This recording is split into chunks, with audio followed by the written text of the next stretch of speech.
আসসালামু আলাইকুম প্রিয় বন্ধুরা। গতকালকে বিএমপির একটা মিছিলে আমার আমার মার গাড়ির উপরে যে হামলা করছিল, এটা তীব্র নিন্দা এবং আমি একটা প্রতিক্রিয়া জানাইছিলাম যে এটা কোনোভাবেই উচিত হয় নাই।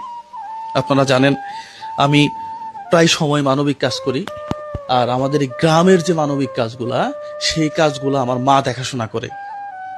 ঠিক সেই জায়গাতেই ইসলামপুরে আহ, একটা ফ্যামিলিতে দাড়িমুছ গজাইছে মেয়েদের, তাদের তাদের কর্মসংস্থানের ব্যবস্থা করার জন্য আমরা আমার মাকে পাঠাইছিলাম।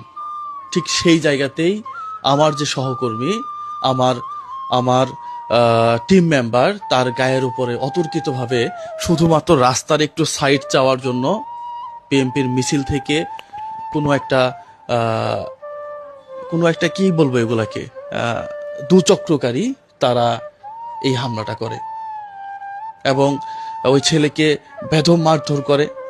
প্রিয় বন্ধুরা, এর প্রতিক্রিয়াতে আজকে আজকে আমার এলাকা থেকে অনেকেই আমাকে ফোন দিচ্ছে। পাশাপাশি গতকাল রাতে আমি বলছিলাম যে বিএনপির যে পদপ্রার্থী, উনি হচ্ছে সুলতান মোহাম্মদ বাবু সাহেব।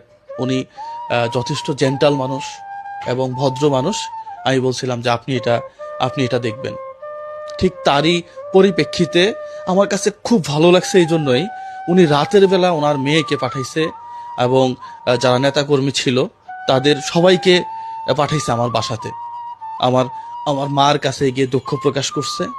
পাশাপাশি তারা কথা দিছে আহ, যে যে চক্র বা যারাই আমার আমার এই টিম মেম্বারের উপরে হামলা করছে, তাদের সুষ্ঠু বিচার তারা করবে।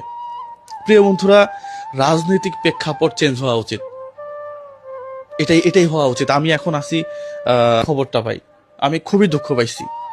পাশাপাশি যারা এমপি সাহেবের মেয়ে সহ বিএনপির কর্মকর্তা যারা দুঃখ প্রকাশ করছেন, প্রত্যেকেই দুঃখ প্রকাশ করছে।